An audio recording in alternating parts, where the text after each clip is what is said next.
do a lead-in because we're videoing several different ways. So for the CPMs, or those that are watching by this video at some point, we're going to have a period of time in here where we'll be doing the assessment test. So we'll probably turn off all but one camera in case something is mentioned in between that needs to be shared. So I may splice it in and out. So at the beginning of this, if you see it kind of pop in and out situations, I'm just not leaving dead air space for 15 minutes while we're doing our test. I'm really speaking to those that are watching my video, so they wonder why it's maybe choppy at the front. Now you know the reason why.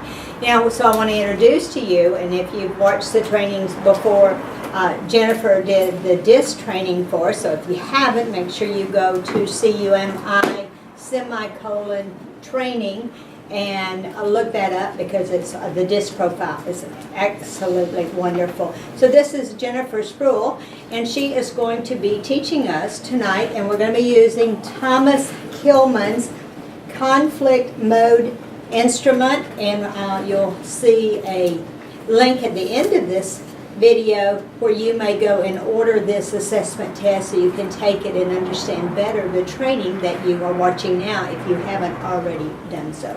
All right, Miss Jennifer, Father, we give you permission to have your way tonight. In Jesus' name, amen. Thank you for that. Amen. So welcome again. How many here came to the DISC training here that I did? Okay, so new folks. Clarissa. Oh, man, I knew I was going to mess this up. Clarissa. Say it. Clarissa with one S. Okay, and Ashton, A-S-H-T-O-N. That's my granddaughter. Oh my goodness, are you kidding me? No, I'm not. Oh, She's my gorgeous. Oh, yes, she is. Yes, she is. All right, no autographs, please. I love it. That's what Haven would be like. I have a little 8-year-old, and she'd be like, yes, thank you. So, how many here love conflict? Okay, so I love conflict. It's awesome. It can be great. It can be very productive. So, here's what I'd like to share. With this Thomas-Kilmann instrument that we will get to in just a little while, I just wanted to let you know that I've been using the same one since 2012. I just take it in a different color ink each year. And it's amazing how you can see yourself change depending on what's been put in your path. And so while today will be very important how you use this instrument and how you find out a little bit about what your predominant style is, it will be great even more so a year from now. So I feel like this is the gift that keeps on giving. So while it's about $20 or so, with shipping it's probably more than that, this is an amazing tool to hang on to and to use, okay? So that's the first thing I want to say. Welcome. So why did you come today? To learn about conflict. To learn how about to better manage it. how to better manage conflict. Okay, what else? Because our boss told us to come. Okay. Is it and? Okay. So, yes, so some confessions have been made that you were voluntold to be here. That's okay. I like that, voluntold. What else? I didn't have to. Or let's go with this. Even if you were voluntold, what might you like to get out of it since you're spending an evening here? I was excited. How to deal with conflict. How to deal with conflict, okay. The right attitude. Have the right attitude. I don't think we're going to cover that much. Okay, what else? I just think it's great that someone's taken the time to study and research the different types of conflict and how to, there's different modes of conducting that. Yes. It's interesting. This has been used since around 1974. It is a very successful instrument. It is scientific, all that good stuff. That's why we ordered this. It's not just to take a fly-by-night test. I actually called one time. You can only order it from this one place. It's called CPP. And I actually called there, and I guess it was maybe during a lunchtime or that kind of thing, but a gentleman was on the phone with me, and I asked some questions about how to order these for the organization that I work for. and I asked a few more questions, and I said, this is one of those things that I do. Do y'all ever get somebody's name when you call somewhere? Maybe it's because they provided exceptional service, and I want to write a little handwritten note that says, thank you so much for your help today, or I want to use their name and that to me. And he said, Dr. Kilmann. And I said, I'm sorry, what? And he said, I am Ralph Kilmann.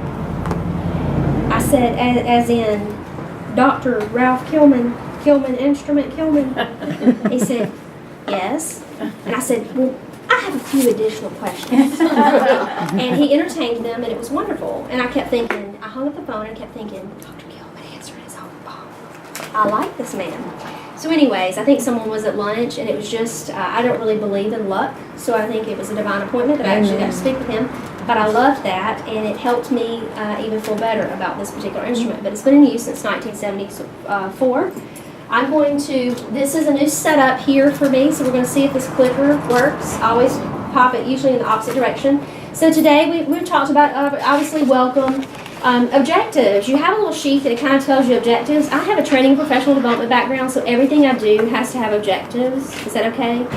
So these are some objectives. Because we're already talking about things that you are looking for out of this, I wanted to share with you that there are a lot of sessions, breakout sessions after this one that you can research, that you can do, that we could get together and do. But one of the main things that we're going to do today is to discover what your predominant mode of handling conflict is, because there are several styles. And by the way, I cannot stress this enough. I'll probably say this over and over again. It's not because I'm losing my mind, although that's, short trip.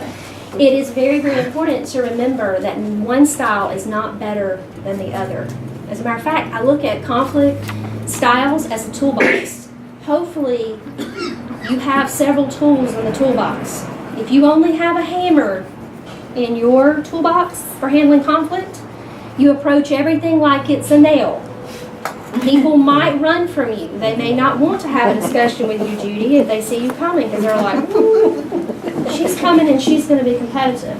So today we're going to talk about objectives, gain an understanding of the different styles of managing conflict, because there are 5 distinct styles. Maybe to know how and when to apply new concepts and skills, to understand the value of using key interpersonal communication skills, and when managing conflict, and also to learn a little bit about your personal style of conflict and to use all the styles when dealing with conflict. Again, one size fits all doesn't really work in this. And by the way, you do all of these things. It's just you have a go-to style, and that's what we want to create awareness, is you want to say, okay, this is revealing to me that this is my predominant style, and so I want to make sure that I'm aware of that. And by the way, when you become aware of it, it is amazing, because you'll start thinking about it all the time when people are talking to you. You will have some conversations in your brain, and it's okay. It's okay. Sometimes I say, stop it, don't talk right now, I'm trying to listen. But you will start thinking about how you are managing this. You'll start having conversations with yourself. I understand what you're trying to tell me right now, but that kind of thing. Or you're more aware of your behavior. Okay? So we're going to talk about why conflict management is important. Really talk about what is conflict, because I said I love conflict, and y'all are all looking at me like I'm crazy. We'll do the conflict mode instrument.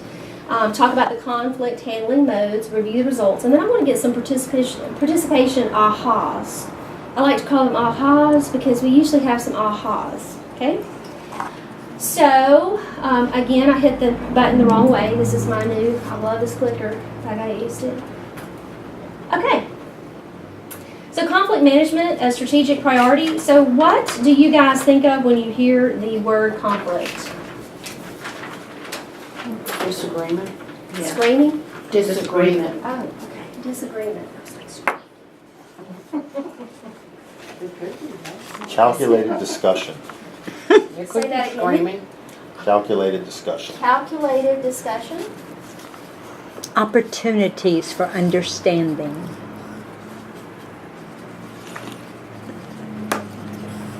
Just giving you an opportunity. Did I miss some ones already? Opportunities for understanding. Yeah. That's so hard, though. Mm-hmm. All right. Disagreement, calculated discussion, opportunities for understanding, conflict. What do you think? Communication. Communication?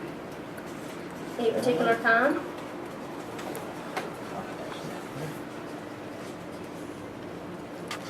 What do you think if we were to go out on the street right now and we were to interview people and say, hey, what do you think about when you hear the word conflict?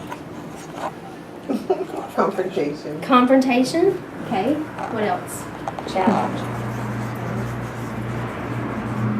I think like uncomfortable Uncomfortable? for the most part. Awkward. Oh, yeah. Awkward. Anybody else? Maybe that's enough to work with? That one smells good. That's strawberry. These are the Mr. Sketch markers. I also have a setup here for your sniffing pleasure. Makes training more fun. Yeah, let him sniff yours, not mine. I'm saving mine. Okay. Jan's like that. It's okay. She's so pretty and sweet most of the time. Okay, so conflict management, a strategic priority. Do you think conflict management is important? Yes. Okay, so I already have some answers up here, but productivity.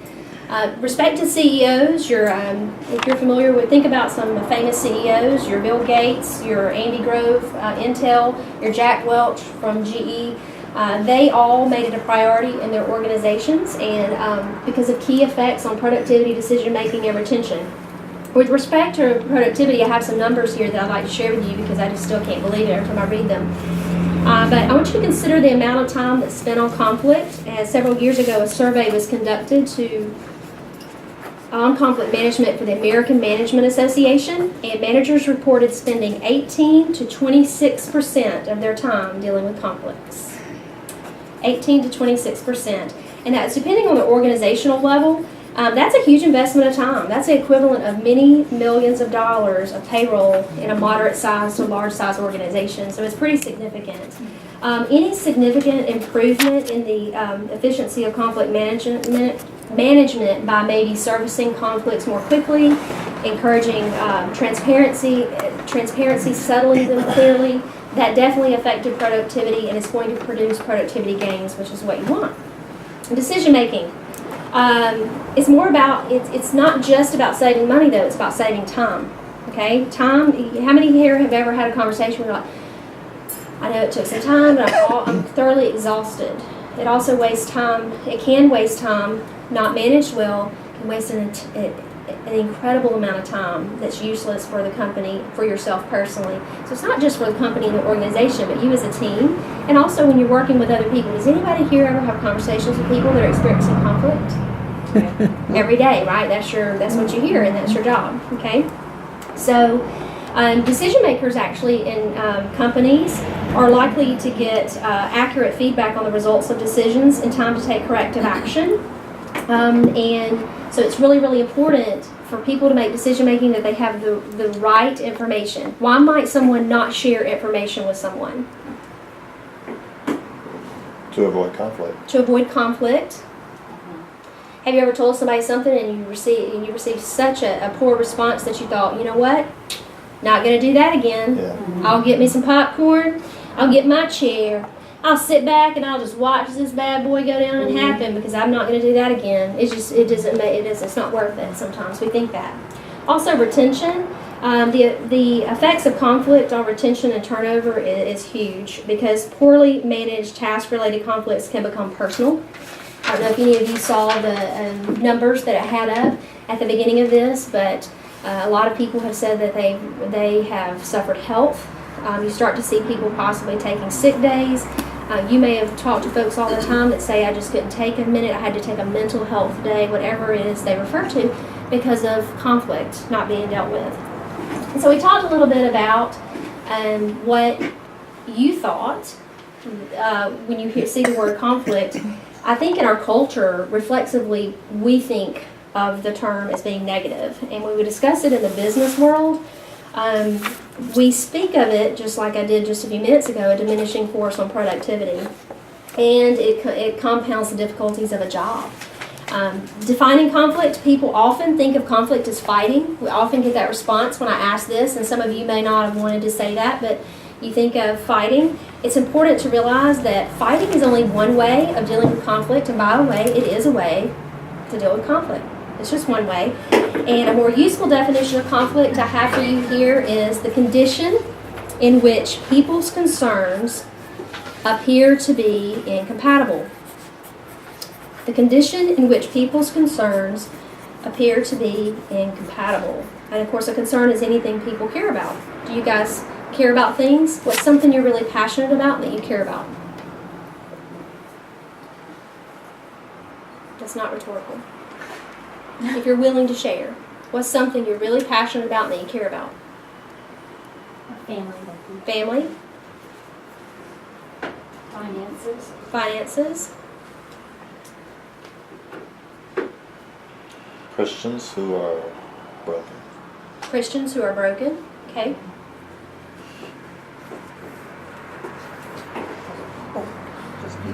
Just people in general. Have you gotten in fights about family, finances, Christians, and people? Have you gotten in arguments or conflicts about these things? Do you think the people on the other side of you cared about those things too? We're going to talk a lot more about that, because I'm going to tell you something. I get really excited when people get excited. I've actually been in meetings where I work at Columbia Southern University. We've had these huge open meetings. Erica, you're very familiar. And where I've asked a question, and we've had like 2 departments actually appear to get into an argument with 100 plus in the room, and people started to like look and panic. And I was so excited, I was smiling. They're like, why is she smiling like that? They're in an argument. And I go, I am so excited about what's happening right now, because you know what this tells me? This tells me that the travel reps maybe are not completely understanding what the registrar's office is doing, and the registrar's office doesn't really understand what's going on with the travel reps. But I'm so excited right now because you're both so passionate about what you do, right? You're so passionate about what you do that we're going to be able to have another session after this, and I'm just thrilled to death. I'm so excited the conversation's happened, and everybody else is like, this is terrible. No, it's not. This is wonderful. And really, it's how you decide. You also have to change your mindset and not be so afraid of it, because it can be incredibly powerful. Conflict can be an amazing thing if you allow it to be. And if you pull the right tool out of your toolbox when also considering what's on the other side of you. So, when channeled through the right tools of expertise is what I'm talking about, conflict can lead to very, very possible outcomes. Maybe it's a better understanding of others, a better understanding of what you're trying to accomplish. There could be a better way of dealing with something, and someone's just so passionate about it that sometimes, have you ever had that moment where you're like, God bless them, I hear what they're saying, I just wish they would say it differently, right? So, conflict mode instrument. I'm going to give you some instructions how to complete this.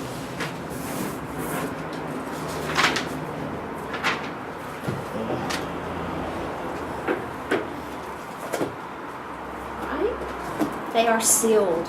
Now, this is one of my very favorite parts about this training. I get to be like a teacher.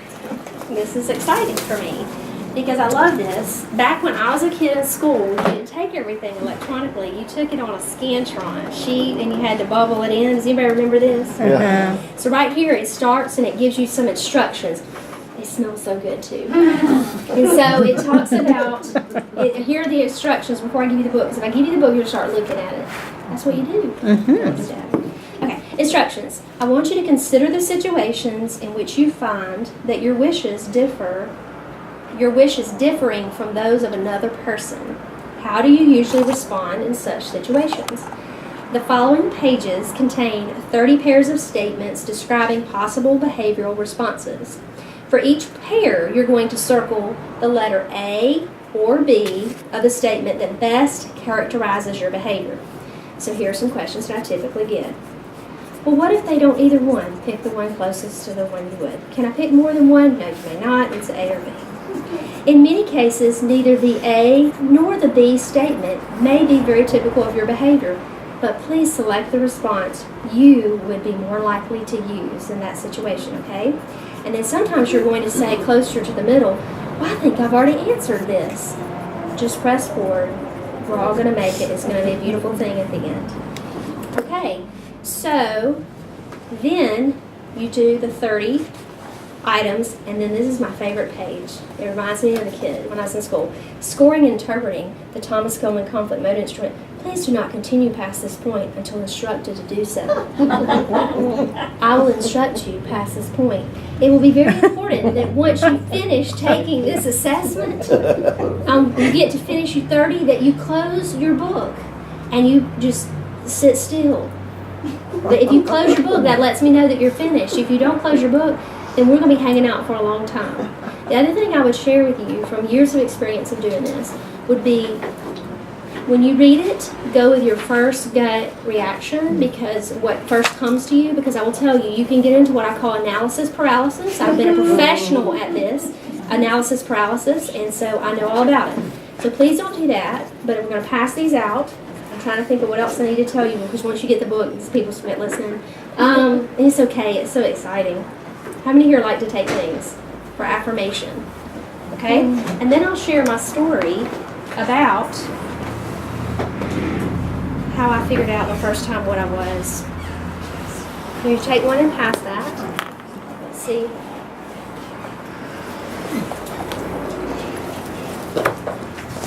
So I have people often say, should I answer this how I'm at home or how I am at work? It's a very good question. So then I always say something to the effect of, are you different? And then they're like very uncomfortable very quickly.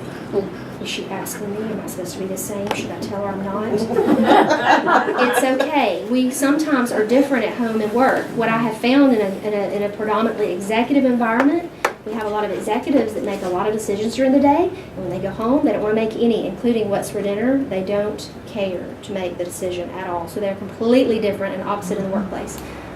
Today, I would share with you that you might consider whichever one you want to answer it, for home or for work or for both. That's up to you, but I want you to have that in mind as you're taking it, and then you can always take it in a different way. And just keep that in mind, because people sometimes are different, okay? All right. So take a few minutes, and when you get done, remember to close your book. It smells wonderful, doesn't it? You don't like the smell? I love the smell of new books. Smells like You'll circle. Mm-hmm. Yes.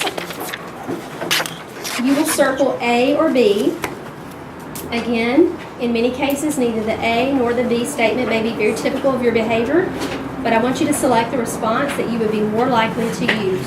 Okay? Okay. So you have a handout. Does everybody receive a handout? And over here on the back is a little chart. And you may want to look at this while I'm talking about this, because it actually talks and it describes, or we will describe, the 5 modes of handling conflict. And it's on a scale of assertiveness and cooperativeness. More handouts. Yes. And then have this one. You may want to take some notes on this one. It's up to you, but it's on a scale of assertiveness. Up here being high assertiveness. Down here being lowest assertiveness, lowest cooperativeness, highest cooperativeness, and now we're going to fill in some things. So, where is my mark? Okay, so positioned at the very bottom left corner of the TKI conflict model, this is what this is called, is avoiding. Avoiding represents the lowest level of assertiveness and also the lowest level of cooperativeness. Now, this means this is neither going to satisfy, they don't attempt to satisfy this type of mode of instrument, or not mode of instrument, but mode of conflict is that you're not attempting to satisfy your needs or anyone else's. Low assertiveness, low cooperativeness, okay? Important distinction though, you can have good avoiding and bad avoiding, right? So give me an example when avoiding might be a good thing. If it's just going to escalate things and not really get to a solution. Maybe. Depends on how, if it needs to be escalated, so that's more of a timing thing. Let me start out too. If you are in the mountains and you see a bear, let's just start out there.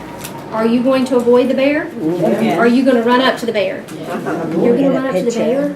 I cannot wait to see. You have a pic. You're going to get a picture. Okay.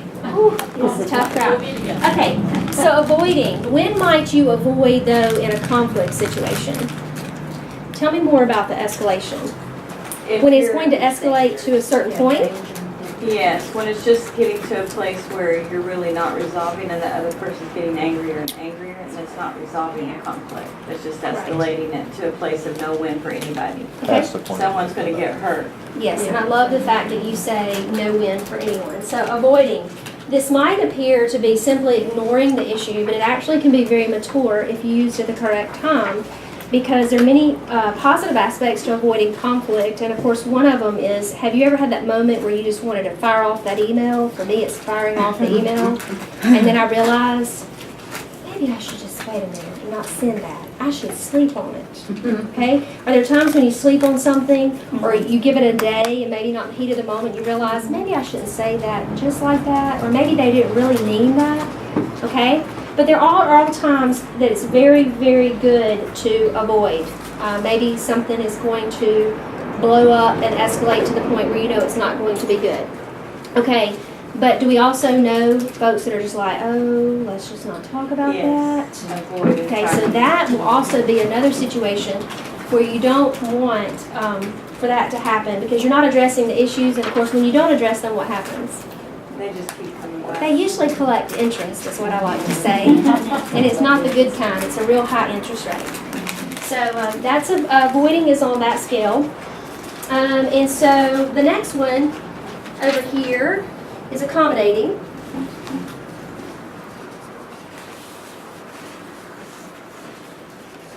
This is unassertive and cooperative. You get your needs met, but I don't get my needs met, okay? This essentially involves understanding what the other person wants out of the situation and doing whatever you can to ensure that that happens. Do you have people in your life that you might do that for? Just whatever they want. I want to make them happy. I want to make sure that this, it's my needs don't necessarily have to be met right now, Clarissa, because it's really important. It can actually be I think about what I do now and where I work, and it's a great response to customer relations, okay? So if you're working in a customer service role, who is the most important person? Now, I do not believe the customer is always right. They are not. The point is you are choosing to invest in that relationship, and so guess what you do? You make sure you accommodate. You're going to accommodate, right? You may be hoping to develop relationships in the future. You want to preserve that. You don't want to mess that up. The greatest drawback to this approach is obviously that your needs are not met. Maybe you don't get to say what you want. Maybe you don't get what you want out of the relationship. That may be acceptable to you in the short term, but over time, and not necessarily in a customer service relationship, but think about it over time, you may be taken for granted. And what might happen if you feel like you're being taken for granted? Resentful. And then you have a whole other set of conflict stuff, right? Okay. So, competing is at the very highest form of assertiveness. When might be a good time to use competing?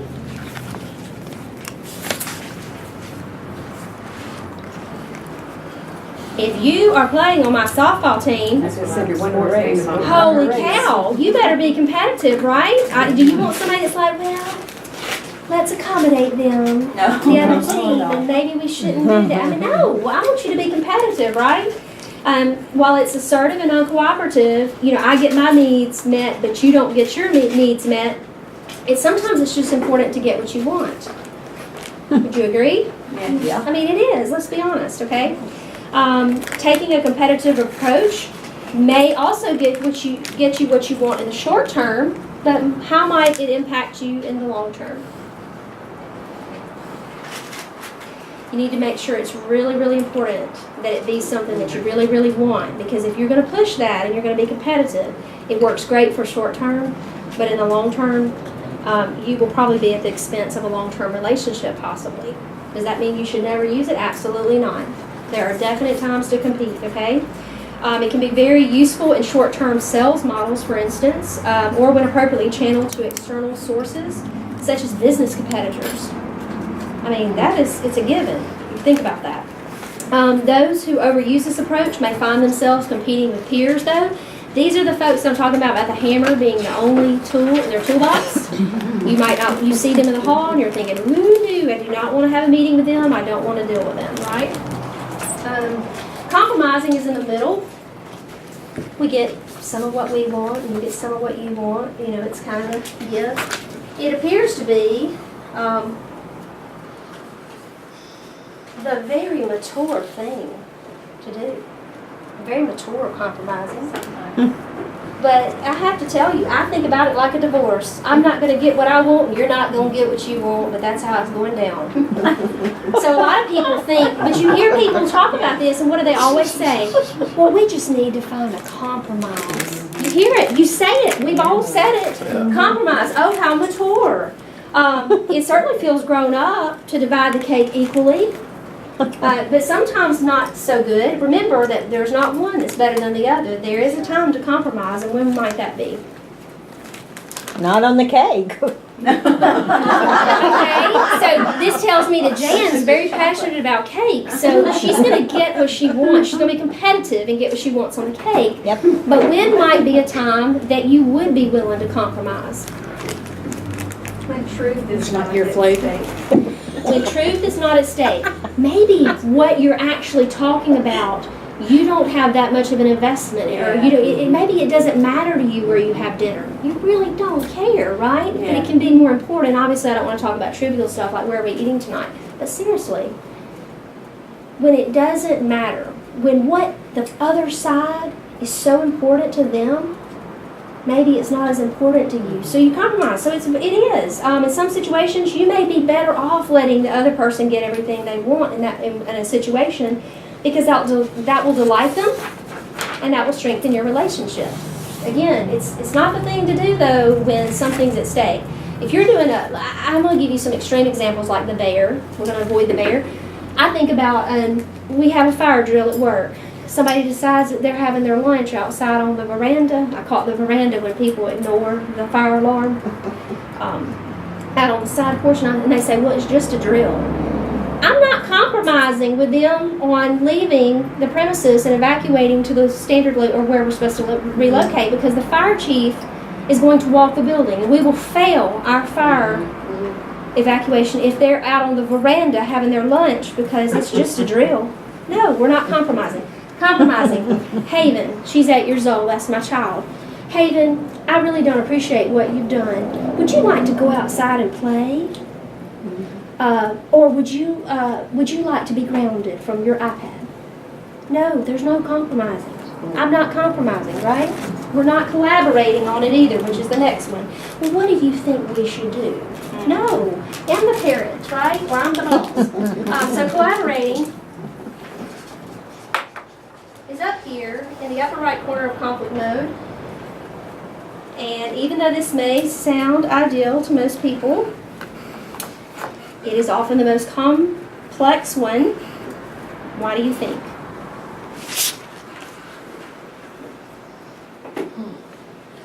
If you're having conflict, sometimes it can be hard to come to terms. And you're collaborating on this. It promises, collaboration, by the way, promises a win-win. So it sounds amazing. It has to be done in perfect conditions. It's why it's the hardest mode for me, I think. Because, and what has to happen for you to collaborate? Are you going to collaborate with someone you do not know? Probably not. So what do you think is foundational? Trust is absolutely foundational for collaboration to help or to work. Win-win is the ideal solution to any problem, but here's the thing. It's a great goal. It allows both you and the others to get both of your needs met. There are drawbacks, though, and drawbacks are it relies on trust and communication. I appreciate you saying that.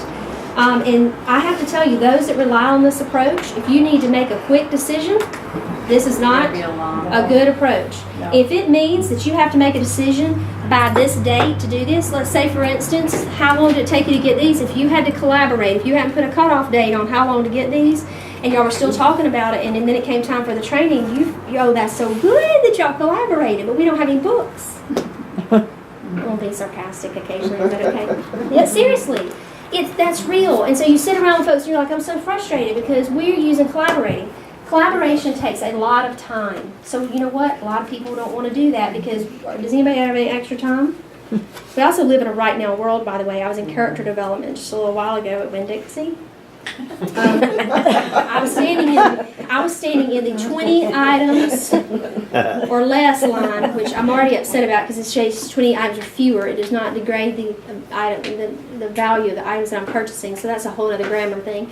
But I'm already waiting in the line, and I swear, I think it should have said, you will wait 20 minutes line, because that's essentially kind of what happened. And I was standing there thinking, on my way to do conflict management. What are you thinking, Jennifer? Like, let's also psychoanalyze what's going on with you right now. Are you kidding me right now? I can't believe this is all happening. But the fact of the matter is we live in a right now world. We want everything right now. People get upset about waiting in line at all. So when it comes to, well, let's just get in here in this meeting, we're going to make some quick decisions and we're going to get everything taken care of. Collaboration, whoop, only if we can do it quickly. So how effective is that going to be? If you're doing it with a team, though, where there is trust, it will become quicker and you will be more efficient. So remember, one is not necessarily better than the other. What do you think your predominant style is? Before you score your test, I want to know. What do you think? So let me give you a couple of instances where yes and no on each of these, and then you tell me what you think your style is. Okay, ready? So avoiding. Yes, when it truly serves to benefit you as well as the others, whether in short term or long term. And also when you need more time to examine the issues. Is there times when you're like, well, I need to do a little more research. I need to collect some data. No, if you avoid people or situations simply because you don't like conflict or you're reluctant to receive what you need and deserve. Okay? Accommodating. Yes, when what is up for consideration is much more important to that other person, we just talked about that, than it is to you. And when you genuinely agree with the other, what they're saying, it just makes good sense. That makes all the sense in the world. This is a great time to accommodate because you know what? You know you're making a lot of sense. But know when crucial rules and procedures are in play and need to be enforced. Nope. On competing. Yes, when what is being considered is just too important to risk. By the way, we're going to rob a bank. It's against the law. This is a great example. When laws and regulations are in play, you can absolutely compete. You're certain that you're correct about a critical issue. You know beyond a shadow of a doubt. You're not kind of sort of think you're right. You don't just have a good gut for it. You know beyond a shadow of a doubt that you are right. Competing. I'm so bad at this remote. And if your relationship with others involved is important to you, then maybe you choose not to compete. Yes, on compromising. Yes, when you want to achieve a temporary settlement of a complex issue. You know, Ken, you kind of hit on a little bit on that because, you know, maybe it's so complex and you got to have some more information, or you can't come to the terms like you talked about. When there's some latitude about what you can live with, that's a time to use compromising. No, when principles, values, long-term objectives, or welfare are at stake. If somebody might die, this is a great time. We're not using compromising. We're not compromising on this, not the safety of everyone. Collaborating. When there's a relationship based on trust and when people are able to communicate verbally and non-verbally in ways that fully respect and honor one another. Okay? But no, when time is short and decisions must be made quickly. High pressure situation and urgent matters, we are not going to sit around collaborating on what we should do if this building catches on fire. Well, let's sit down and have a talk about it. When's a good time for you? No, we're not doing that. So, what do you think your predominant style of handling conflict is? What would you say if you had to pick one? And you can put a little X by it, and then I just want to see what, it's always fun to do this. And so I'll share my little story with you real quick, and then we'll score your test. So I started to work at Columbia Southern University about 8 years ago. I worked in admissions for a little while, and in about 9 months I transferred to Human Resources. And Sue Butts, now the Vice President of Human Resources at Columbia Southern University, said, well, you know, we're going to do this conflict management workshop, and I'm teaching this or that kind of thing. And she had to run an errand. As a matter of fact, it was right down here in Foley at a little insurance agency right around the corner. And so we're riding down the road, and she said, so Jennifer, what do you think your predominant mode of handling conflict is? I thought, this is a great question. I said, I don't really know. I'm not sure. I mean, maybe I know, and I don't know, maybe I just don't want to say, I just want to see what it says. And she says, well, as she pulls up into the parking place at the insurance agency, she says, well, I think it's avoiding. I think your predominant style is avoiding. I'm not really sure why, but this was particularly offensive to me that she would say that I was an avoider, because I have, as I've instructed you, not any of these are one more important than the other. No matter how many times I do this, somebody's going to be offended after this of what it says about them, and I'm going to tell you, I know, because I was. And I said, oh no, I'm not an avoider. And she goes, I think you are. She gets out of the car. She was driving an SUV at the time, and she starts to walk up the sidewalk to go into the building to handle a matter in the insurance agency. I'm not really sure what happened to me, but I rolled down the window and I hung out of her vehicle waist high and screamed, I'm not an avoider! Right here on the streets of Foley, Alabama. And she turns around and she goes,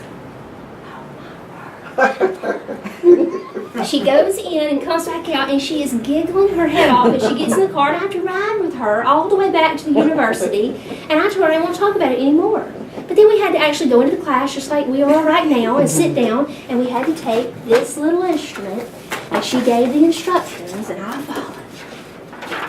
And back in the first time I took this,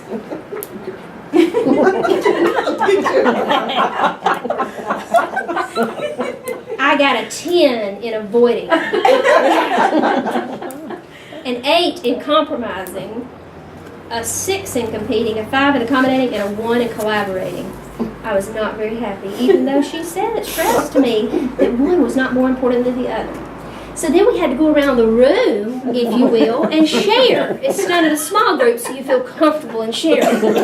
And I was like, I'm like, and she's like, I told her later on, though, I believe that it was because I'm just so diplomatic. And it's not that I'm avoiding, it's just that the way I say things and handle things, it's just so mature and so, you just wouldn't believe all the things that I came up with. She knows I still tell this story to this day and she gets tickled about it, but I was like, I am not an avoider! But I was. And I have to tell you though, a lot of things were put in my path in my career and in personal life. And so I changed. So each year I took it, and I also figured out, it's not that you want to become something, you just want to see how you change to what your go-to is. Because again, being aware of your predominant style will help you in relations. It will help you start to realize and make relationships better for you and for other people. And so now, the last time that I took it, and I've taken it several times. As you see, I take it in different color ink each time. But the last time I took it, I was a 9 in competing, a 9 in collaborating, a 7 in accommodating, a 3 in compromising, and a 2 in avoiding. So we change depending on what's based. And by the way, when I announced that I was a 9 in competing and 9 in collaborating, somebody in one of the groups went, "Don't we know?" Because here's the thing. But here's what I would share with you. I may have told you about the time that I was in the meeting at the university. Girls 7 plus 8 plus years ago, when somebody's standing at the front of the room, you have a provost standing at the front of the room, a very important person, right? And they're talking, and they say, in September we need to do this. Did I tell you all the story about September? In September we need to do this. In September we need to do this. In September we need to do this. Well, Ashton, you weren't here, but here was the issue in that meeting. Is it was already September, and we had like PhDs and very important people with all kind of alphabet soup behind their name in the room, and nobody knew that it was September, and it was driving me crazy, so I finally raised my hand. Girl 8 years ago would have avoided that. Girl 8 years ago was new to the organization. Girl 8 years ago might have waited till after the meeting, I don't know. Maybe I didn't have the trust, and maybe they didn't know who I was, and that I had a pure heart, and that I was operating from pure intentions at that point because they didn't know me yet. So I would have raised my hand and said, excuse me, it's September. But girl 8 years later, oh yeah, hello, Jennifer, do you have a question? No, I have an observation. It's September. And they were all very gracious and thankful. But again, it's how you change based on things that are put in your life. By the way, this isn't just at work. People in your life, your family, will teach you haven't mastered yourself yet. And those are the folks that, okay, they I like to say harsh my mellow. they harsh my mellow. I'm like, I'm raising my voice. I don't want to raise my voice. When I raise my voice, I get upset for the rest of the day. And Haven's like, well, then don't raise your voice. I go, then don't misbehave. So, anyways, I want you now, so that I want to explain the scoring real quick before you go there.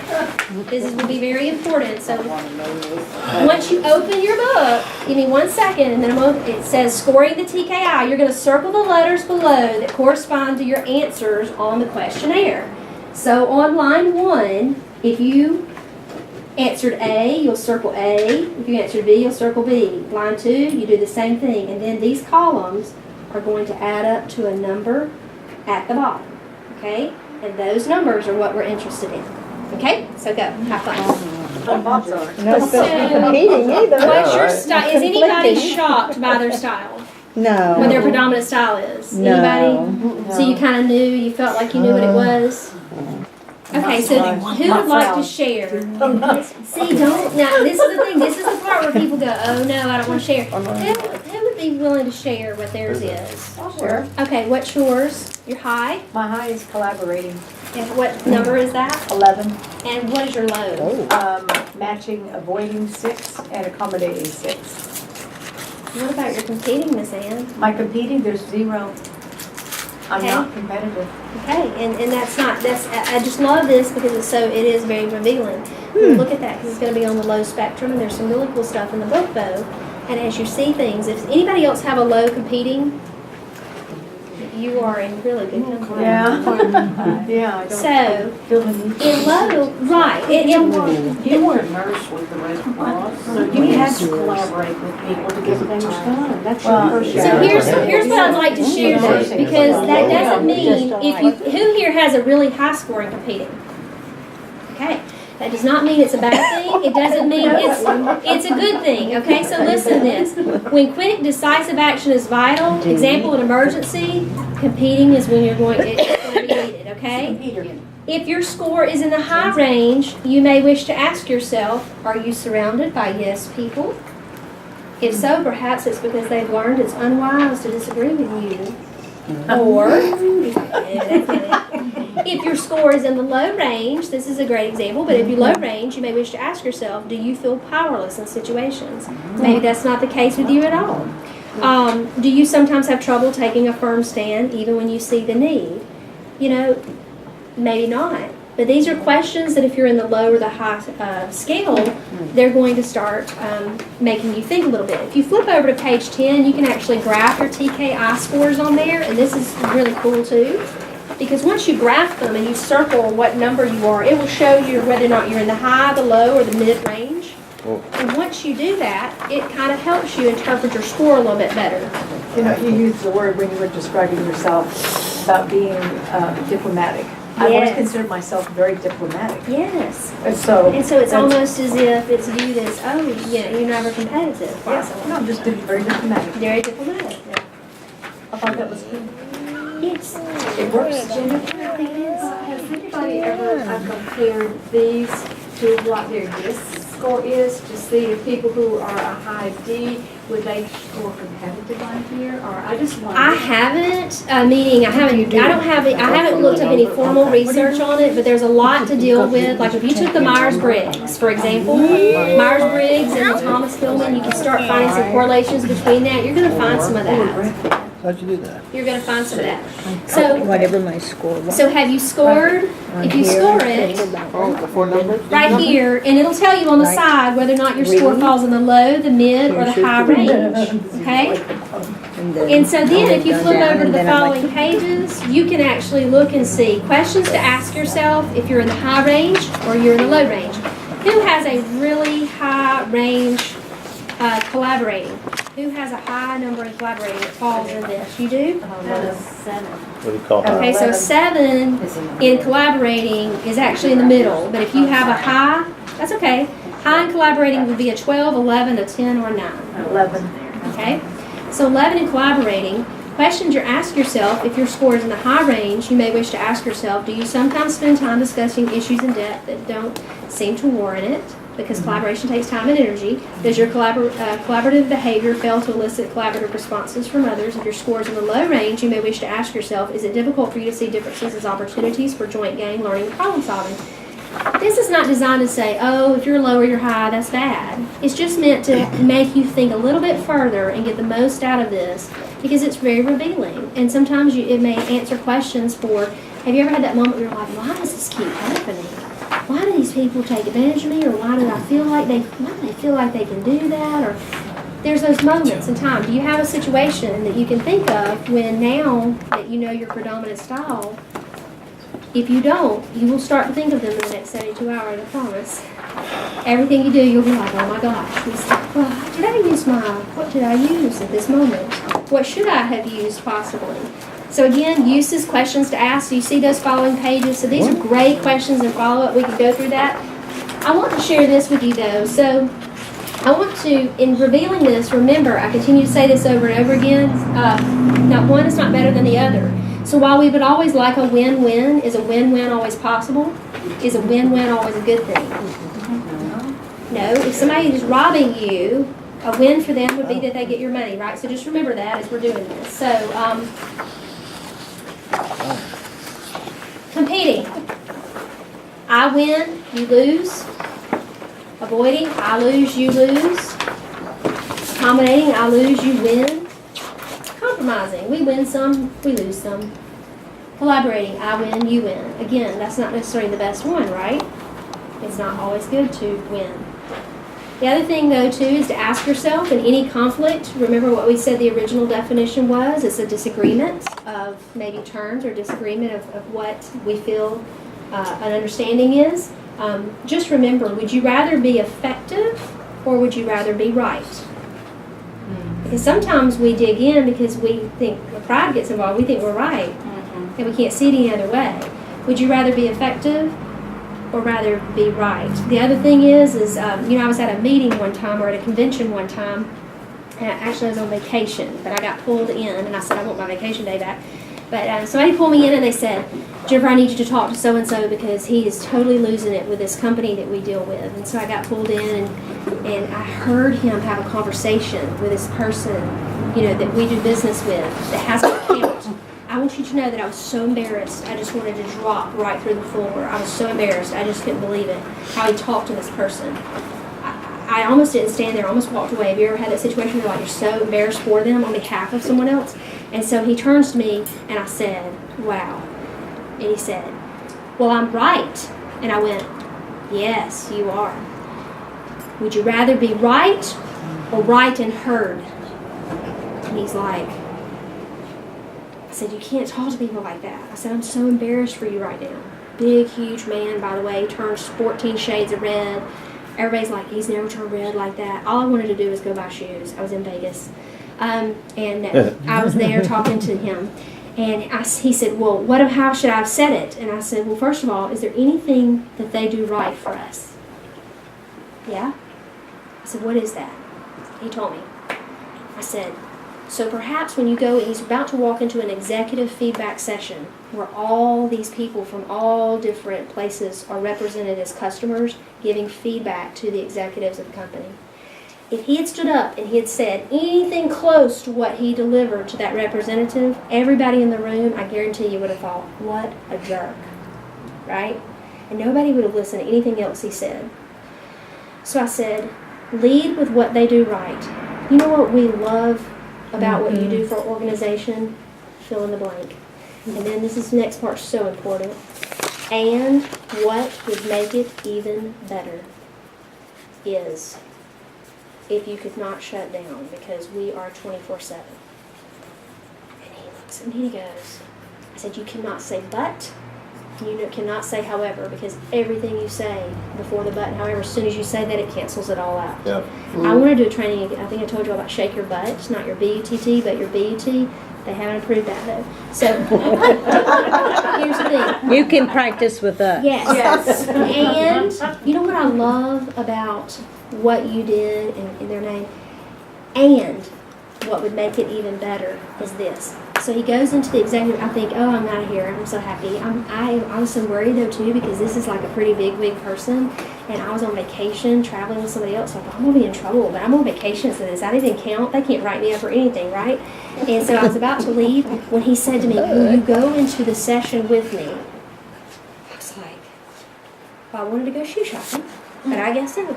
So I go in, and I was so proud because he actually turned on his phone and he recorded himself talking out loud in front of this group of people. And it was amazing because they leaned forward. They were excited to hear about what they did right. And you know what? They agreed with him. You know what? That would make it better. We're going to look into that. It's all in how you word things and also considering what's on the other side of you. Remember that book I told you about, Tony Alexandra's Platinum Rule? You got to consider what's on the other side of you. By the way, a reality of management or customer service, really being an adult is things may not be your fault, but they might be your problem. Okay? So keep that in mind for just a second. Because a lot of times people get caught up in fault, especially in conflict management, and that is probably not a good thing because it's not about fault. And, it may not even be yours, but it's not your fault, but it's your problem. Okay? So I did this exercise. We cannot do it here. It would take like 2 days locked up in a room, and I know that we don't have that much time. But a survival on the moon exercise, I love to do this because it's fascinating. I would take all of the different styles, your predominant style, and I would place you at tables together. And only your predominant style would be at that table. And I want you to imagine that you're an astronaut, okay? And I would give the instruction that you pilot your spaceship to the moon, and it crashes, and you're scheduled to meet up with a mothership, and that's 200 miles away. You and the mothership are on the light side of the moon, and your crash landing has destroyed your ship except for 15 items. The survival of your crew depends on you reaching the mothership. You must pick the most important items available for the 200-mile trip from a list of 15 items. The mission I give people is to rank the 15 items within their group. Put them in numerical order from the most important to the least important. And try to think of good reasons for your order and record your reasons. Now the groups start to discuss the different rankings and underlying beliefs of its members. And of course they're having to resolve conflicts while they do this, because you can imagine with a list of 15 items and asking which is the most important, ranked 1 to 15, you can imagine it elicits some great responses and some great team building and discussions, and conflict arises. So I will give you the list of 15 things, and this is not for you to necessarily do this, but it will prove my point, and it's so fun to watch, and I should videotape it sometime because it is absolutely fascinating. The items are a box of matches, food concentrate, 50 feet of nylon rope, parachute silk, solar-powered heating unit, 2 45 caliber pistols, stellar maps of the moon's constellations, self-inflated raft, a magnetic compass, 5 gallons of water, signal flares, first aid kit, solar-powered FM walkie-talkie, 1 case of powdered milk, and 2 tanks of oxygen. People go crazy. So I'd like to share with you some of the things that I've observed for the groups.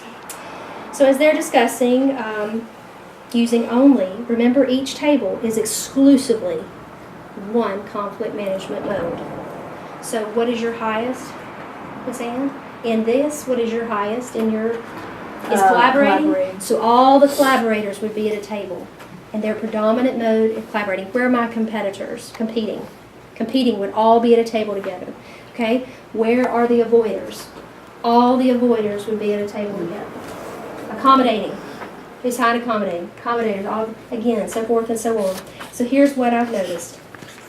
When the groups have completed this assignment, I obviously provide the right answer, or I tell the facilitator to please provide the right answer. It's based on the wisdom and expert, wisdom of noted experts, okay, in the survival field. I could spend a lot of time discussing the many implications of some of the quantitative comparisons and all this, but we won't do that. Suffice it to say, each group only uses exclusively one conflict mode to resolve its differences to the outright exclusion of all the others. And it's beautiful because the competing group, those members attempt to get their group to rank the 15 items as close to their own rank as possible, okay? Rather than trying to develop a group ranking, self-interest takes over usually when a group is dominated by high assertiveness and low cooperativeness, okay? The collaborating group incessantly discusses what is behind each person's view on each of the 15 survival items. Now this is really important. Even though several of these items are ranked at the bottom of the heap and are completely unimportant in surviving the ordeal, and having to satisfy everyone completely dominates the group's attention regardless of the limited time available for the discussion. Now here are the answers. The compromising, you can't hardly read that. It really doesn't matter. It matters that, again, the compromising group voted on each item or used a calculator to develop a mathematical average, much like what is done later to measure each group's success behind that very average. And here's the unstated shared belief. Why discuss a topic when an easier, quicker method is available to develop a group ranking of those 15 items? Okay? The avoiding group spends most of their time on other topics, such as the previous night's football game or basketball game. And members of the accommodating group repeatedly say to one another, and this is a direct quote, I love this, is my favorite, if you think the item should be number 1, that's fine with me. I don't mind. Okay? So I share this with you because if you got to think, if you were going to handle things only exclusively using one mode, oh my word, what would the world be like? So you got to use them all. This is your toolbox. By the way, the box of matches, there's no oxygen on the moon to sustain flame, virtually worthless. That's 15. And of course, your very top one is 2 100-pound tanks of oxygen because it's most pressing for survival. But this is an incredibly fun exercise. People go crazy though. It's so fun to watch them. Oh my gosh. Okay. Again, I flipped the wrong way. So tip number 1, we need to remember and recognize that one size does not fit all. Using the same approach in every conflict and every situation will not get the best results. Different circumstances are going to warrant using a different mode. It's important to weigh the best outcome for you. While a win-win approach might eventually ensure you're both happy with where you end up, some issues may be better or quickly addressed through compromise. So recognize that one size does not fit all. And I'm going the wrong way again. Tip number 2, seek to understand underlying emotions. Seek to understand underlying emotions. Kind of what I was talking about earlier. If somebody's really passionate about something, honor that. You know, maybe they're not expressing it in the right way, but you might consider honoring it because we have a mental habit of assuming that we do good things because we're trying to be good, and we do bad things because situations left us no choice. This is really, really important here. But when it comes to others, I think we often assume that they do good things as a consequence of their situation and do bad things because of who they really are. I'll say that again. Think about it, because we're human and we're broken, and it's so true. We have a mental habit of assuming that we do good things because we're trying to be good and do bad things because situations left us no choice. But when it comes to others, we tend to assume that they do good things as a consequence of the situation and do bad things because of who they really are. So it's really essential to dig beneath the surface of the position the other party takes. Because when that person digs in and they take that position, they have genuine concern probably over it, and you want to seek to understand that. What you see in your opponent may not be a true representation of how they're actually feeling inside. Have you ever had that moment where you acted one particular way, but you were thinking the whole time, this is just exhausting. But you acted, by the way, explaining your feelings may be difficult. Have you ever had that moment too where you had a conversation with someone and then they said, well, I understand. I see that you're mad. I'm not mad. That's not what it is at all. It's one of those things. But that's what they have read out of you, but that's not what you're feeling inside at all. You're genuinely disappointed or upset, but maybe not mad. Mad would probably be a good thing. Okay? So be thinking about that. And the other thing is I have a little note here to say, is use I statements and don't attribute blame. Invite the other party to do the same. Worst case, you raise the quality of the dialogue to a level of honesty that takes a lot of heat out of the situation. Tip number 3, don't be seduced by competitive arousal. What? She used the word arousal. Yes, it's it's actually a thing. This is a very real thing. It's a term coined by Deepak Malhotra of Harvard Business School, and it describes vividly a state in which the desire to win at any cost dominates. We know people, we've probably met people, we've experienced them. It's crazy. It's, I may lose, but you're losing, right? I'm going to win, even though you're going to lose in a bad way, that kind of thing. When we see our adversaries not just opponents, but as enemies, we often lose sight of our real objective. And so sometimes we can do that. A new objective emerges, and that's to beat the other side, whatever the cost. And so your objective goes out the window. As a matter of fact, your whole, everything, your agenda gets completely taken over by emotion. And he says, if the perception of rivalry is too much to bear, consider bringing in someone else from your team to take over the discussion. A resolution can be reached by someone who can evaluate the situation more objectively and is not overcome by rivalry-fueled competitive arousal. Do you ever have people come into the office and you think this could be what's happening? Do you ever have, you're maybe counseling and you hear this? Maybe look into competitive arousal. Some people just love, they win no matter what. No matter what. Tip 4, I love this one. Life goes on tomorrow and reputations last forever. I'll read this to you. Hi, Stephen on a billboard. Do I have your attention now? I know all about her. You dirty, sneaky, immoral, unfaithful, poorly endowed slumball. Everything's caught on tape.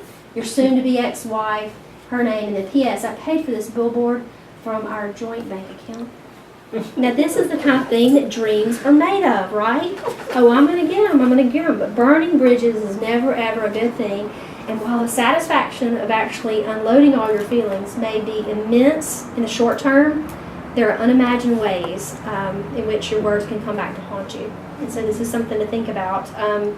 It's wise in the heat of conflict to try and give yourself time to gather self-control and to get your thoughts together.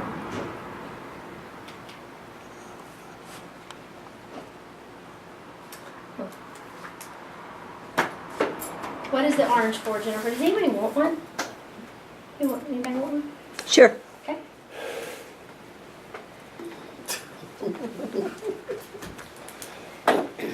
By the way, I found another article as I was coming here. Is it okay if I sit down? Please Everybody see do. me? So, I found another article on the way, not on the way here, but in researching some stuff, and I loved this. It was back from actually 2014. But great leaders, and I think you're all leaders in some way, are not afraid of conflict. They actually put it to work. That's why I love conflict. I think it's exciting because then you know exactly what someone's thinking. I can work a lot better when I know what's on the other side of me and what somebody's thinking. When you don't know what somebody's thinking or what even the resolution or the outcome they might want, how do you even work with that, right? And if they're too afraid to even tell you, that can get crazy. It's a lot like a fire, and I like what this article says about it. When it sparks, it can intensify, spread, and lead to pain, loss, and irreparable damage. It can distract, distance, derail, and occasionally destroy opportunities and relationships. It makes most people anxious, and as a result, it is often mishandled and made worse.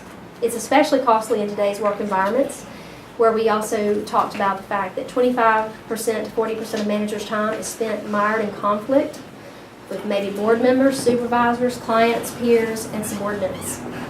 But if managed well, conflict can work for you. Constructive disagreements enhance creativity. Who wants to be a part of a group that's the consensus? You always want to be better. And if you're sitting around with a bunch of folks that just agree because, well, we all want to go along to get along, you may be getting along great, but only up to a certain point. You can't improve. Avoiding these pitfalls would be great. Treating all conflicts as the same. We've talked a lot about that today. You know good and well that you can't do it. It won't work. The other one, you have to consider who or what is on the other side of you. Also, ignoring power differences. Do you have people that are more powerful than you that you have to work with or deal with? I do. I work in a situation where there's a hierarchy, and so most leaders and consultants overlook the full significance of how power differences affect conflict. Whether you have more power than the other party or less, you're going to have to. It's going to take some additional skills to get to the real issue and achieve your goals. If you have less power, You risk overstepping your bounds or inviting abuse. If you have more power, you risk eliciting dishonesty or sabotage from your supervisee. Ignoring power differences and lacking a strategy for them can render standard conflict resolution methods completely ineffective. So you control all you want to, but you've got to remember roles and power too. Abusing the power you have, I guess that's pretty obvious. You're going to get what you cause. Neglecting the power you have. If you have the power though and you neglect that, if you're in a position of power and you don't use it for, powerlessness can be a bad thing too. How many know too that your strength can become your weakness? So that's another thing to think about. Misunderstanding power. Don't make conflict worse by acting passively. Even if you're less powerful than the person with whom you disagree, it doesn't mean you have no power. Less power does not equal powerless. There are always informal ways to influence leaders, managers, or other folks. So those are just things I think it's important, avoiding those pitfalls. But I brought this orange, and if anybody else wants one, does anybody at that table want one? You can have one. But I like to tell the story. I'm the oldest of 5 kids, and we're a unique group. We're made up of several different marriages, and my little brother, who is the youngest, is adopted. He didn't have to walk if he didn't want to, with 4 older sisters. And there's 20 plus years age difference in my little brother and me. And so we all get together every Christmas, and it's usually in January, but we all get together, and we typically meet. So I have the sister that's right under me. She lives in Montgomery or Deepsville, Alabama. This middle sister, she lives in Birmingham. The little baby sister, she also lives in Birmingham. And so sometimes we'll meet in Montgomery, and we get together, and we have to, what do you do when you get together as a family? What's one of the things you do? Eat. Oh yeah, we eat, and we cook, and we have just the best time, and it's just really incredible. So we're all sitting around, and I'm going to tell you the story about them, because they're not here, and it's fun to talk about them, because they can't defend themselves right now. So, but anyways, it's so very true, and they actually know I tell the story. But we got together one January for Christmas, and we're making all this food, and there was one orange, and it was late at night. We'd already done the whole shopping trip, and we went and argued about things at the store. They offered to pick my things up for me, which I would never allow, because they don't buy the brands that I do. And I was like, no. So we go to the store, we argue over the items we're purchasing, and we get back, and it's late, and there's one orange. By the way, my little brother refuses to attend this family event. So what would you say was his conflict management? Avoiding completely, yes. Avoiding completely, maybe. So there's one orange, and there's a recipe that the sister right under me and my baby sister want to make. And so a discussion ensues. And my baby sister says, well, I need that orange, and I'm going to make this recipe, and I have to have that orange. And my sister right under me says, well, maybe we can have the orange because I have, this recipe that I want to make. Now, having the orange would be compromising, right? Because she's going to get part, my baby sister, she says, oh no, that's not going to work because I need the whole orange. And half the orange is not going to work. I'm going to need the whole thing. You can't have it. What's that? Competing in a serious way. I mean, it was crazy. Now, my middle sister, I'm not going to talk about me, because, who cares, right? They're not here. So my middle sister, at some point between the two of them, and I'm trying to stay quiet completely, she says, well, I mean, it doesn't really matter. I mean, either of you can make whatever. And because under her breath, she's going to, I'm not making anything. So what would that be? Okay. Accommodating. Collaborating, Yeah, okay. So there you go. So my little sister, she gets her way, and she makes her dish, and it's delicious. Don't get me wrong. We had a wonderful meal. It was enjoyed by everyone. And we were cleaning up, and the sister right under me, she had this funny look on her face. And so Jill walks into the kitchen. That's my baby sister. And she says, you didn't even use the orange. And my baby sister's like, well, sure I did. She goes, no, you didn't. It's right here in the garbage can. And she pulls this from the garbage can. She said, see, you didn't use it. She said, yeah, I did. I used the pulp. Guess what the sister right under me needed for her recipe? Zest. Yes. So here's the thing. While it takes time, and collaborating is not always the best. In this particular situation, we see these styles represented, but if at any point someone had sought to understand and said, hey, what do you need out of it? Or what can we talk a little bit more about this? We could have had 2 recipes, right? We could have had everybody happy. And so just be mindful of this. Again, that doesn't mean collaborating is the best always, because it requires discussion. But if you're making a Christmas dinner, I said I would submit to you, this is when I get to tell you what I did. And I said, well, that's interesting. If only we had spent a little time in discussion about what the recipe called for. And everybody's like, don't use your training crap on us. So, collaboration could be a great thing, and sometimes it's not. Who has a better understanding of when to use the different modes? Anyone? Yeah. Anyone have a takeaway? You want to use this. And so sometimes people say, well, that didn't teach us how to actually have difficult conversations. So that didn't teach us how to manage conflict.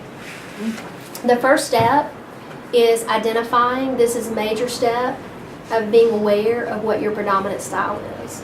The next thing now will be for you to take this and use it. Were you able to score yours? And what was it? Can you share? Yeah, I had an 11 in compromising, Okay. and my low had a 2 in accommodating. Okay. Again, it's not bad. You just have to be aware. And in the back of you'll read. Anybody here have any ahas?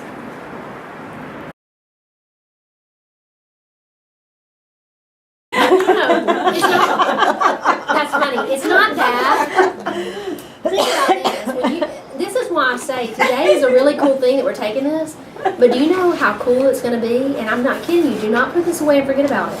No. In 6 months to a year, take it again and consider what's been in your path and how you've changed.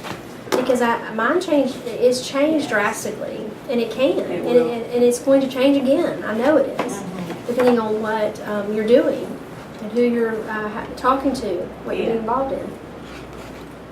I didn't have an aha moment, but when I went, you told us to go to the back and look at the questions, like, you know, questions to ask yourself if you were the high of that or the low. I guess if I had one of those moments, that's when it was, when I actually read the questions. I was like, okay. Yeah. Ken?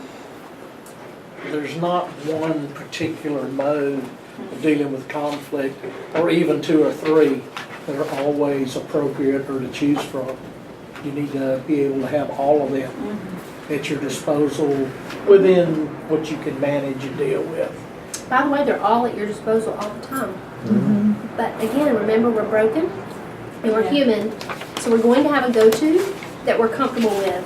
And if we get really comfortable in that, you have to decide, this isn't exclusively tragic, but is it detriment to your relationships or what's going on with you? Could you have better relationships if you chose differently? The other thing really cool about this and what you're doing and you're talking to people, it starts for you, it helps you recognize, and I know you already have y'all are already doing this, but it helps you recognize these things in other people so that you can help them.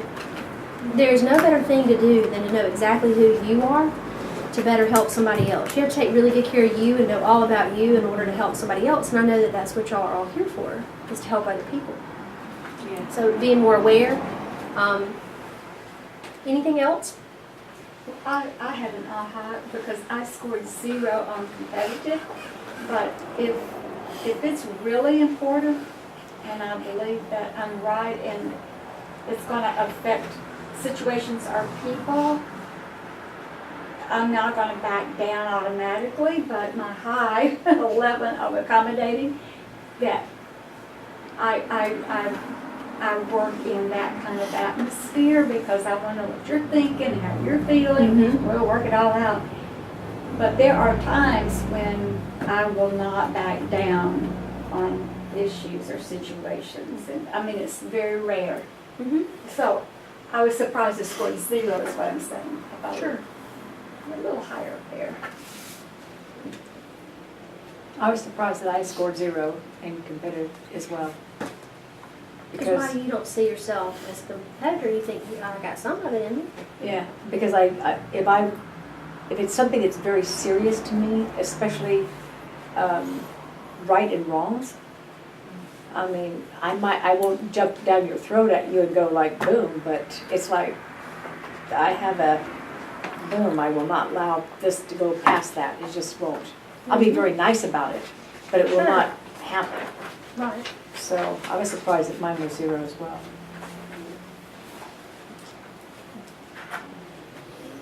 I was surprised that my high was as high in avoiding, because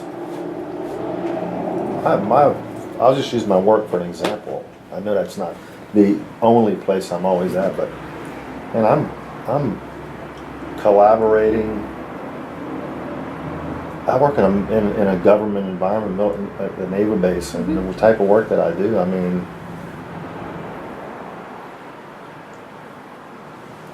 it's just, I can't see, I mean, the only time that at my work that there, there's any like avoiding, is when you're told to stand down, Well, and here's the thing, you can take it exclusively for work too if you wanted, but the other thing to think about is, so I work in a very collaborative environment. The situation comes up and somebody, I have to deal with another area that sometimes says, well, you have to have all this before we'll acknowledge that there's an issue. But there's clearly an issue. I'm going to compete. I'm going to say, let me explain something to you in the kindest way possible. I don't know what I need to do for you to look at this, but I need you to go look at it. Okay, so that happened recently, but I think, I work in a collaborative environment, but when conflict arises, what is your conflict at work? Think about that, because your work environment can be accommodating or collaborating and all that, but what happens when a conflict arises? Think about what is your conflict at work, because think about it exclusively for conflict. When the conflict arises and there's a disagreement between maybe one person and another, or how it's going to go down, and maybe if you were involved, what would be your go-to might be avoiding. And it could be, I will tell you, external factors are huge in this.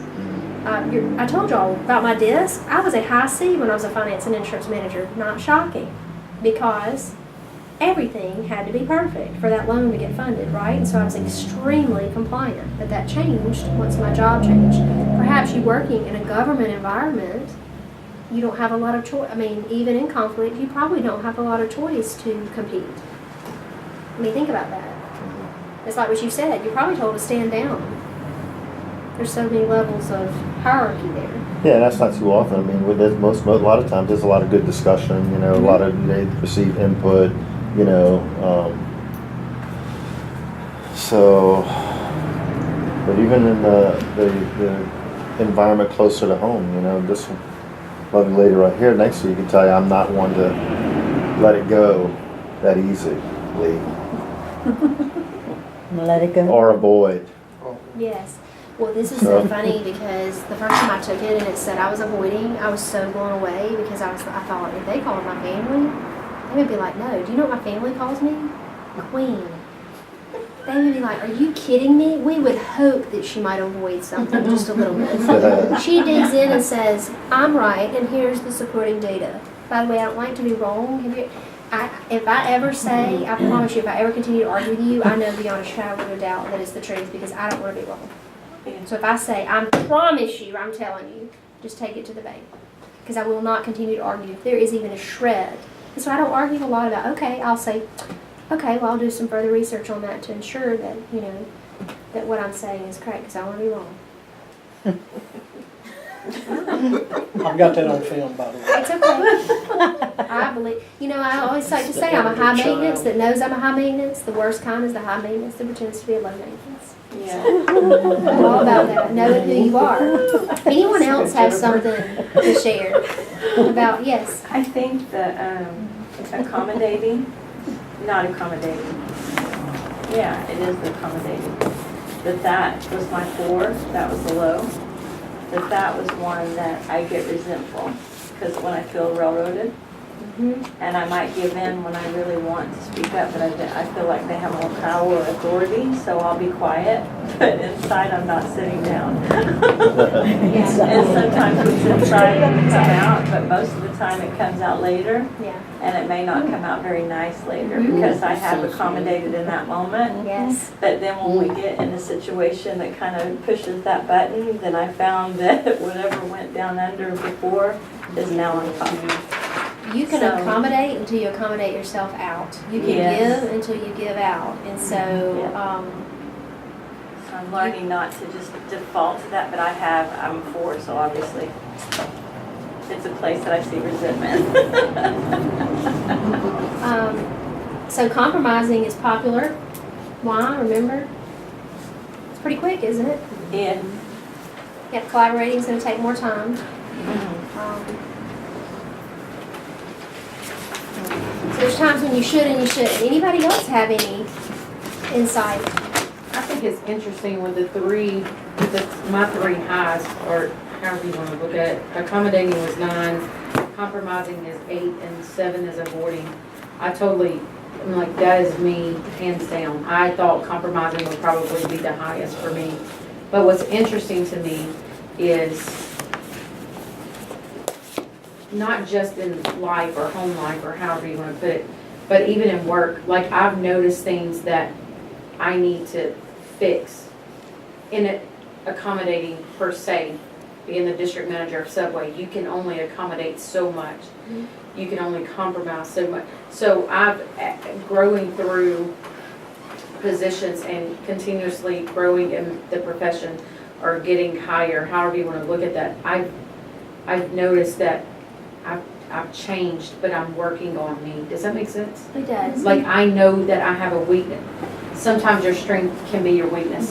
And that's what I mean. Like, sometimes it's a good thing to be accommodating or avoiding compromising, however, but it also will become a weakness and will push you right on out. So it's interesting that I knew that would be my high, but because I've been working on self, Yes.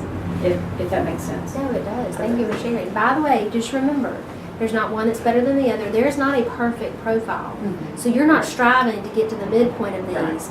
You have a predominant go-to. It is so, so important to honor and just know that this is what this is said about you, but that does not mean that, oh no, I've got to improve on this again. That just tells you what your go-to style is.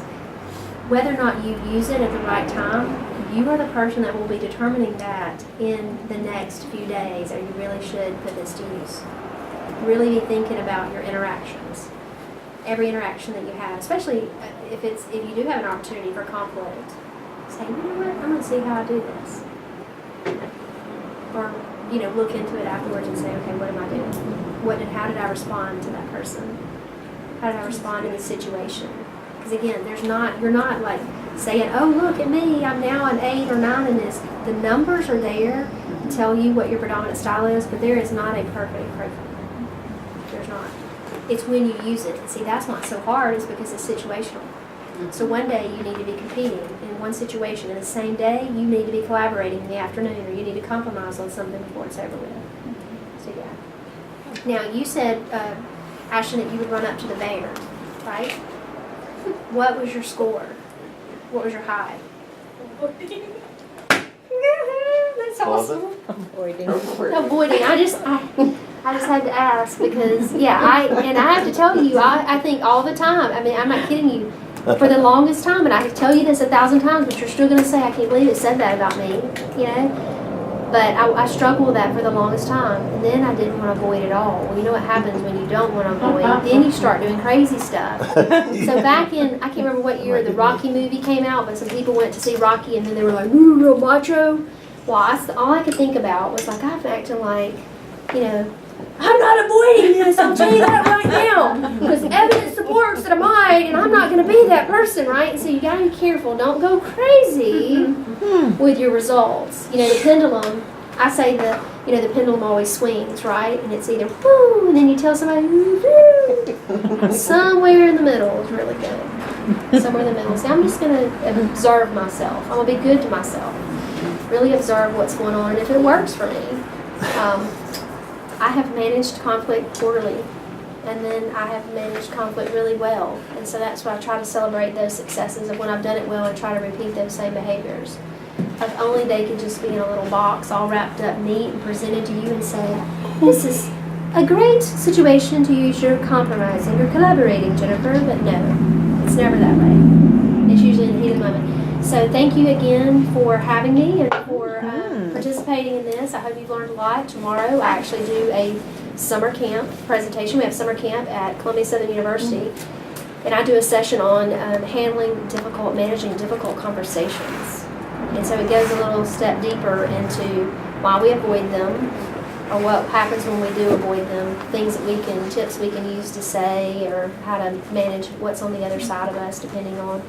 We do a great alignment exercise, which I may can share with y'all at some point, but it's really cool. It's where you think about, when you have somebody on the opposite side of you, you've got to think about 10 things that you have in common with that person. And you're steaming sometimes mad, by the way. I think about, and some of you know my parents, so we had a situation with me and my parents in Haven, and one parent is divorced from the other grandparents, and one said something about the other. It's a mess. Haven ended up crying her eyes out, and so did I. We're sitting sobbing in a parking lot of Publix, and I'm going, we've got to do better than this. And so I ended up confronting both parents. It's basically putting them in timeout, but how do you do that as they're adults, right? And, you can't get rid of them. They're yours forever. You can't pick them. So I thought, how am I going to handle this? And so I do this alignment exercise, and it might help you. But you think about 10 things you have in common with a person on the other side of you that you're going to have the difficult conversation with. And so the number one in the assignment on my alignment exercise was, we're all human. See, I was grasping at that moment because I was upset because they've upset my child. So number one was, we're all human. That's what we have in common. Number two was, though, that we've all been in love and fallen out of love because we've been all married and divorced. Number three, and I kept going, and it's really cool, because if you continue to list at least 10 things that you have in common with that other person, something really, really cool starts to happen. And if it doesn't, then you should repeat the step. You have to write the things down, by the way, on a note card or a piece of paper or whatever. You have to write them down. It's very important that you read them aloud and you say them aloud. And so I have this whole group of people in a room, and I have them write down these things, and I have them start saying them aloud, and everybody in the room is sharing their stuff all at one time. It's the coolest thing ever. It's amazing. And so they think I'm nuts, and that's okay. And so then I say, you do it, and they say, well, what do we do now? I say, did something cool happen? And they go, no. And I go, then continue to do it. And they go, huh? And I go, yeah. But this time, take your 2 fingers and do just like this while you read the things over and over again until something really cool happens. They're like, are you serious? I'm like, yes. Because the more you read those things that you have in common, the more the really cool thing starts to happen. And that is, you know what? I don't think my parents ever set out to hurt mine or Haven's feelings. Here's what we have in common. Here's what they want. Here's what I want. And maybe they made some poor choices in communicating something. But in the end, we ultimately all care about each other. And so that way you can have a better discussion. You can actually say, you know what? I don't agree with you, but I'm going to meet you over where you are so that we can get somewhere to the middle and talk about this in a better way. Right? And so, and I tried to teach Haven that in that moment because she's 8 years old, and I wanted her to understand that you don't just get to be mad and hold a grudge or avoid the conversation or back down. We have to let them know we're hurt, we didn't like this, what can we do? And so, anyways, a lot of reasons why we avoid difficult conversations is we don't even know how to begin them. And so I get tomorrow to kind of walk some people through the beginning of the difficult conversation exercise. So, I have a question. Sure. So when you're repeating this because you didn't feel something, you have to do this in between? Is it a sensory thing or something? Is. Okay. It's one of those things where you start to think, I can't explain it, but I get them to really focus on the things, and even doing something different, it is. Really? But it's amazing because, and I actually put on my slide, bang your head against something, and I cross that out. You know, they always expect fun stuff in my classes. I don't ever like to have anything that's normal. Actually, I take this circus hat in, and they get to put some things in the circus hat. It's the greatest show on earth. And when things get really crazy, and you feel like you're in a 3-ring circus, this is how you can use some things to use your toolbox to help you manage these things, and you want a really good toolbox, and you build that toolbox. You've had probably some tools at your house, right? Mr. Bob has lots of good tools. Over the years, he's bought even better tools to do the job even better. So it is with the things that we have, that we use to manage relationships, the things that we use to manage conflict and all those things. We can improve on those tools all the time by continually doing self-improvement or self-assessment to know, here's who we are. Doesn't mean we necessarily have to change. We just have to figure out what works best in situations, what's valuable and what's not. So, thank you. Yes, ma'am. Would it be of any value to our team if we did with this what we did with the DISC training, where we put down, what we are, so that everybody had a copy of it, so that we would know how to start to try to communicate with others depending upon what their DISC score was? Would it help us if we knew people's go-to when we were sitting down and talking about an issue? I don't know. It's a great question, and it's going to depend. It's going to depend on how much you trust one another, but also knowing that just because we say, oh, she's avoiding, again, we do those things. We do those things where, you might say, oh, they're an avoider. They might not necessarily use that. They have a go-to. They're not going to necessarily use that one all the time. So I wouldn't say that that's necessarily, like, we can't pin this and say, well, she's not going to ever say, hold on a minute and compete. So I'm not sure. I don't want to say. That's why I asked the question. Yeah, I don't know, because it's going to change. I would be real interested in knowing a year from now. Put it on your calendar, schedule anything, and say, hey, let's get together and talk about this, because it's kind of cool. If you don't change at all, that's okay too. It's just awareness. Tonight, the most important thing was awareness of your predominant go-to. And you are what? I'll be like you. I'm gonna change that. See, it's crazy. This is why I have to tell people. Now listen. That's not gonna set well with me at all. It hasn't set well lately. Yeah, you don't understand. Like, I was nuts. Like, I did just not good stuff. I was like, I'm gonna go in there, and I'm gonna tell them like it is, because I'm not an avoider. I mean, like, I would prepare. I'm gonna use my C skills and think it out. You gotta think it out, but remember, don't lose yourself to thinking, right? So, yeah. Thank you so much. What's next? Thank you, Jennifer. Yes, thank you, Jennifer, so much. We want Jennifer to come in September, and we'll find out more about what this communication training looked like. Yes, and then I don't know if this is something you're interested in, but the managing difficult conversations is really cool. I don't know if that's something that even might help me. Is that the one you're talking about, like aligning? The alignment exercise, oh my gosh. Is that part of that? It is. It's up to you. I mean, she, obviously it's up to her, but you recognize what makes some conversations difficult. You identify the questions to ask when preparing for difficult conversation. There is a structured framework. Yes. That's good. Well, I think that sounds great. Yeah. But I think that she probably has a lot of things that sounds great that we So you maybe we can just tell follow. me. And so we'll talk about that.